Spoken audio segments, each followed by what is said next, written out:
बेशक हमने path travel किया A to B then B to C, but actually हुआ क्या, A से स्टार्ट कर हम अल्टीमेटली जाकर सर थोड़ा सा पीछे में स्टार्ट कर, वो मिस हो गया था, कोई बात नहीं, दोबारा से मिस हो गया। हम पढ़ने जा रहे हैं एडिशन ऑफ टू वेक्टर्स।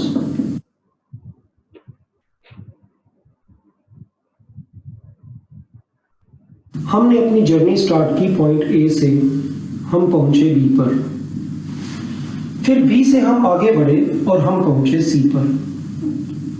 बेशक हमने पाथ ट्रेवल किया A to B then B to C, but actually हुआ क्या, A से स्टार्ट कर हम अल्टीमेटली जाकर ठहरे C पर। The shortest distance travelled by us is AC। तो अगर हम A से B तक जाते हैं, then we go from B to C, then ultimately we reach from A to C। ये जो मैंने, यही मेन स्टोरी है। बस अगर ये कंसेप्ट आपको समझ में आ गई तो वेक्टर का एडिशन ऑलमोस्ट समझ में आ गया।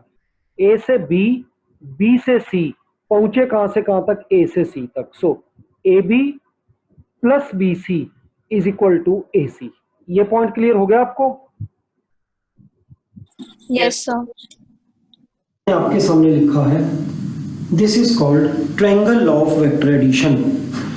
अगर किसी ट्रायंगल की दो साइड्स दो वेक्टर्स को रिप्रेजेंट कर रही हैं इन ऑर्डर, इन ऑर्डर का मतलब है कि ये नहीं होगा कि आप A to B तो ऐसे चले जाएं और फिर उसके बाद आप ऐसे आएं। अगर पहले ऐसे जा रहे हैं तो उसके बाद आपको ऐसे ही आगे जाना है। सपोज कीजिए आप ऐसे जा रहे हैं तो उसके बाद आप वापस नहीं जा सकते, आप ऐसे ही आगे बढ़ेंगे, ऐसे आगे, दूसरा वेक्टर आपका इधर नहीं आएगा, ये इधर जा रहा है तो दूसरा वेक्टर इससे आगे ही जाएगा।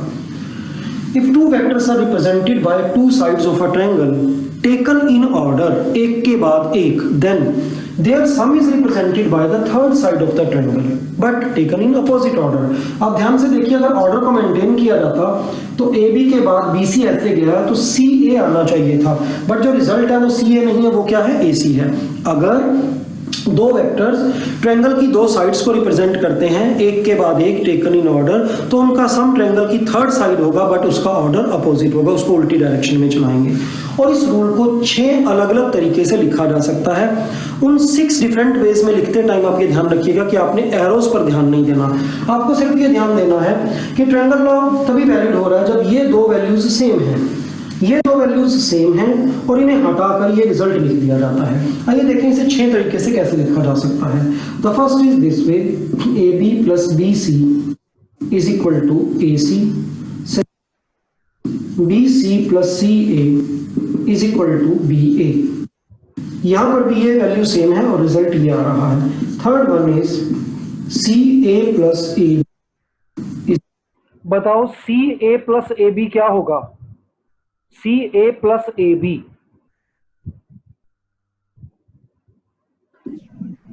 BC। यहां देखो रूल ये है कि ये दोनों वर्ड्स सेम होने चाहिए, अल्फाबेट्स, और आंसर बचेगा दिस AC, इसमें आंसर बचेगा BA। तो अगर मैंने लिखा है CA प्लस AB तो आंसर क्या बचेगा? CB is equal to CB, then BA plus AC is equal to BC, then plus CB is equal to AB, और ultimately CB plus BA it is CA।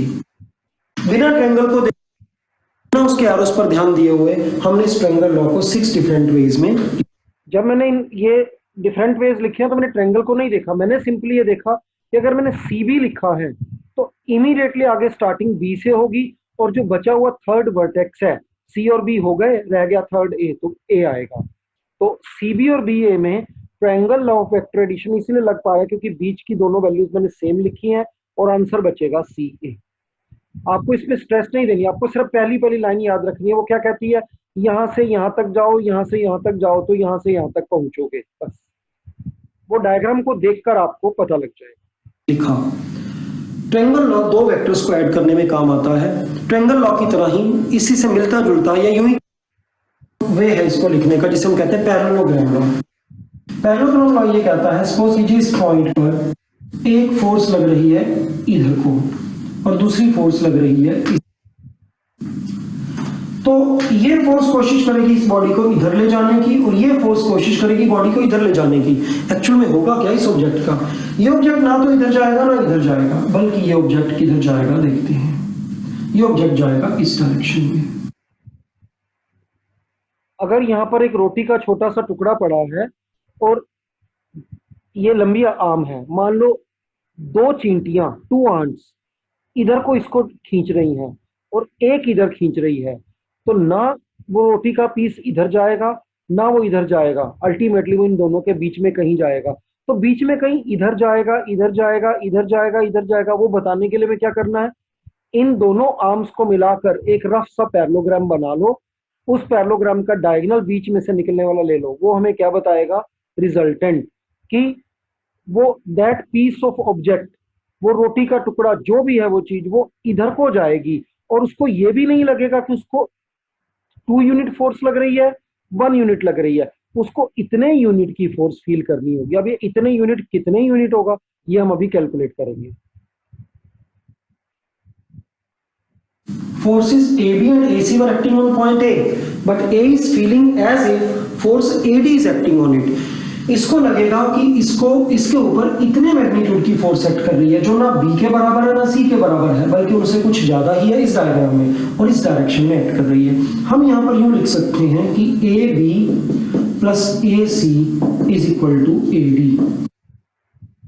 ये ध्यान, पिछले वाले rule में ये दोनों अल्फाबेट्स सेम थे, पैरेललोग्राम लॉ के अंदर पहले वाला अल्फाबेट सेम होना चाहिए और आंसर में लास्ट वाले दोनों हट गए, वही पहले वाला तीसरी बार फिर से दिखा और एंड में कुछ और लग गया।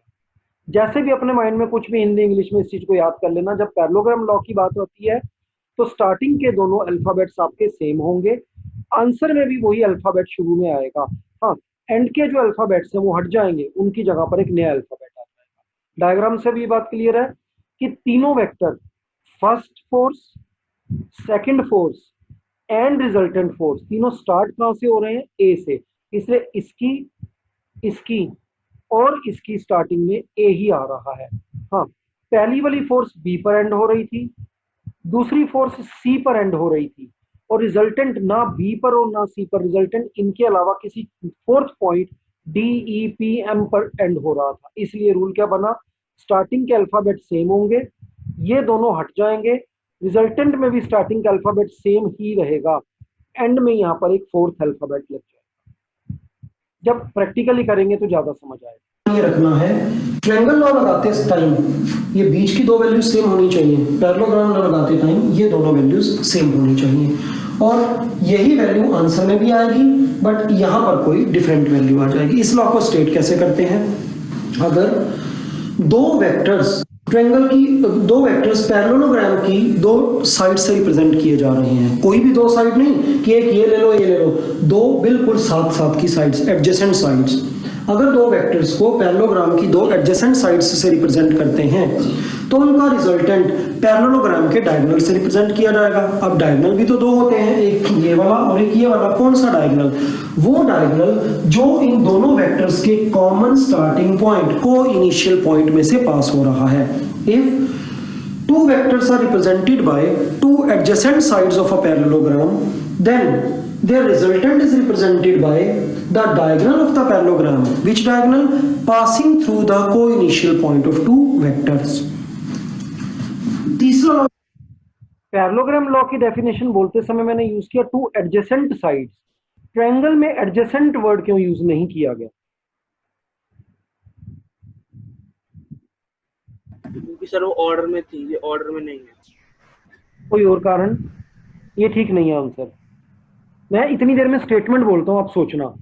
ट्रायंगल लॉ सर ट्रायंगल में 3 साइड्स होती हैं, ठीक है, तो फिर वो एडजेसेंट ही होंगी दोनों ये दूसरी। आंसर है इसका कि ट्रायंगल में तो कोई भी 2 साइड्स अगर आप बात करोगे तो वो तो एडजेसेंट होंगी, तो वहाँ एडजेसेंट वर्ड लगाना यूजलेस है।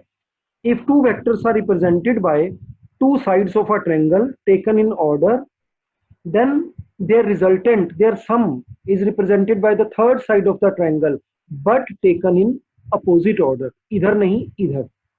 On the other hand, if 2 vectors are represented by adjacent sides of a parallelogram, then their sum is represented by the diagonal of the parallelogram passing through their co-initial point. Video को फिर एक बार घर पर आराम से देखना, बाद में कोई पॉइंट मिसिंग हो तो उसको समझ लेना। जो हम पढ़ने जा रहे हैं वो है पॉलीगन लॉ। अगर वेक्टर्स 2 से ज्यादा हैं तो क्या होगा। हमने यहाँ से एक जर्नी स्टार्ट की पॉइंट ए से। पहले हम काफी लंबा डिस्टेंस ट्रेवल कर ए से बी तक पहुंचे, फिर हम इस डायरेक्शन में मुड़ गए, हम बी से सी तक गए, then we reached D by moving in this direction, then we reached ई।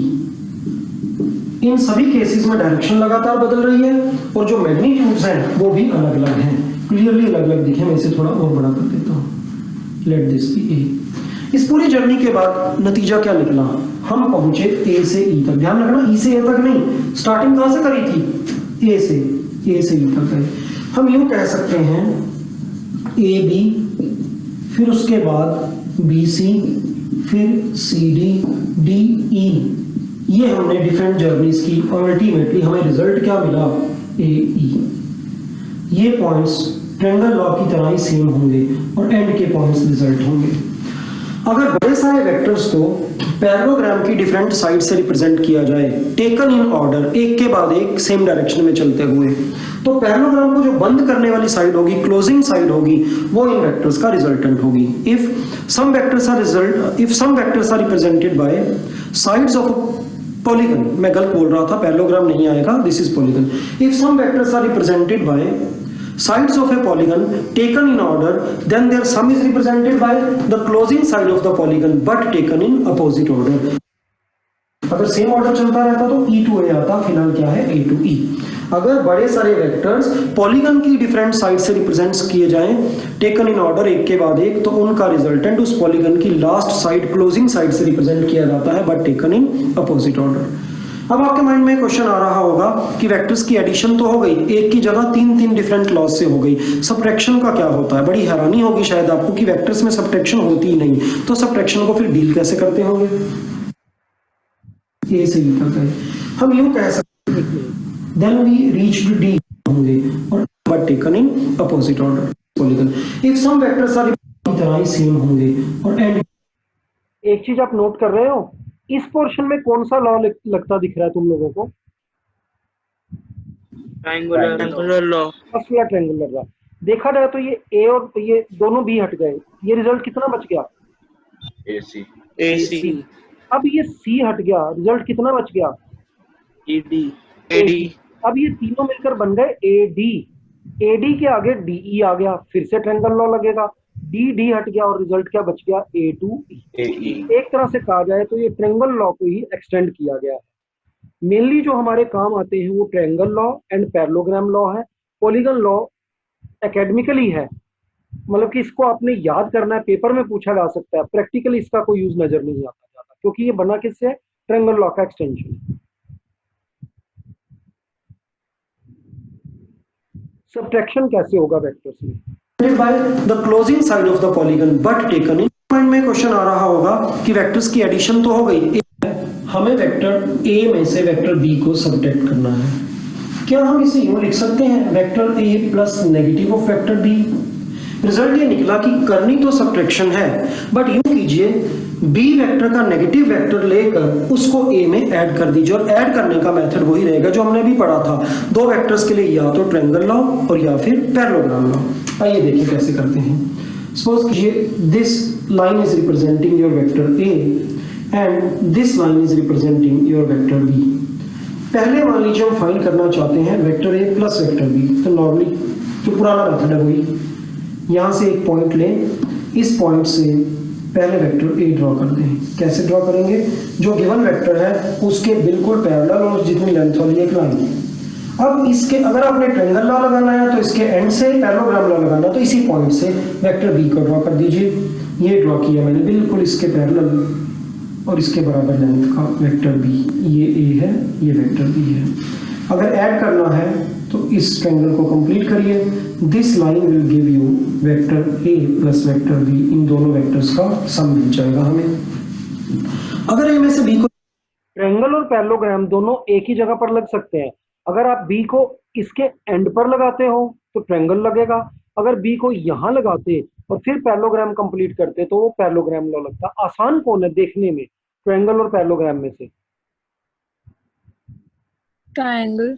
क्योंकि ट्रायंगल में हमारे को कुछ भी एक्स्ट्रा पैरेललोग्राम वगैरह ड्रॉ नहीं करना, बस जो डायग्राम दिया है उसी की लाइन मिलाओ तो आपको उसका सम मिलेगा। तो सब्ट्रैक्ट करना है तो b का नेगेटिव लेना पड़ेगा हमें। दोबारा से देखें, पहले तो मैं a के पैरेलल एक लाइन ड्रॉ कर रहा हूँ, बिल्कुल इक्वल लेंथ वाली। This line is representing vector a। थोड़ा छोटा बड़ा हो सकता है, आपने स्केल को यूज करना है। फिर मुझे b का नेगेटिव चाहिए, पर पहले देखें कि b कौन है। ये है वेक्टर b, इसके पैरेलल और इसकी इक्वल लेंथ में। हमें चाहिए minus of b, negative of b, तो बिल्कुल सेम लेंथ के एक वेक्टर इसकी अपोजिट डायरेक्शन में बना। If this is b then this is minus b, this is a। अब आप ये भूल जाइए कि इसके साथ माइनस लगा हुआ है। ये एक वेक्टर है, ये दूसरा वेक्टर है। अगर इनका एडिशन करना है तो यहां से यहां तक हम एक लाइन ड्रॉ करेंगे। This will be their addition. किन दो का सम होगा ये? a का और माइनस b का। So we get vector of a minus b। In this way we do subtraction of vectors। अभी तक हमने जो पढ़ा, इसमें हमने देखा दो वेक्टर्स को ऐड कैसे करते हैं और सब्ट्रैक्ट कैसे करते हैं। और इस एडिशन और सब्ट्रैक्शन जो हमने सीखी, इसके लिए हमें स्केल की जरूरत होगी, पेंसिल की जरूरत होगी। अगर हमें दो वेक्टर्स का मैग्नीट्यूड दिया गया हो और साथ में डायरेक्शन बताई गई हो, बिना ड्रॉ किए हुए हम मैथमेटिकल कैलकुलेशन कर भी उनका एडिशन और सब्ट्रैक्शन कर सकते हैं। आइए देखें इनके फॉर्मूले क्या है। ये जो हमने भी ड्रॉ कर एडिशन और सब्ट्रैक्शन किया था, ड्रॉ कर हमें कभी भी 11th-12th में नहीं करना पड़ेगा। इंजीनियरिंग में जाते ही फर्स्ट सेमेस्टर में आपको चाहे कुछ भी लें, इलेक्ट्रिकल लें, मैकेनिकल लें, सिविल लें, इलेक्ट्रॉनिक्स लें, कंप्यूटर्स लें, first and second semester same होते हैं। वहां पर ये सब कुछ आपको एक्चुअल में टू द स्केल ड्रॉ करना होगा कि एक रोड ईस्ट को जा रही है 40 किलोमीटर, तो आप कह दोगे let 1 centimetre is equal to 10 kilometre, 4 centimetre draw करोगे। फिलहाल हमें 11th-12th में सब कुछ फार्मूलों के बेस पे हैंडल करना है, तो फार्मूले हम अभी सीखने जा रहे हैं। उसके लिए आप एक बार क्लास में दोबारा आ जाओ।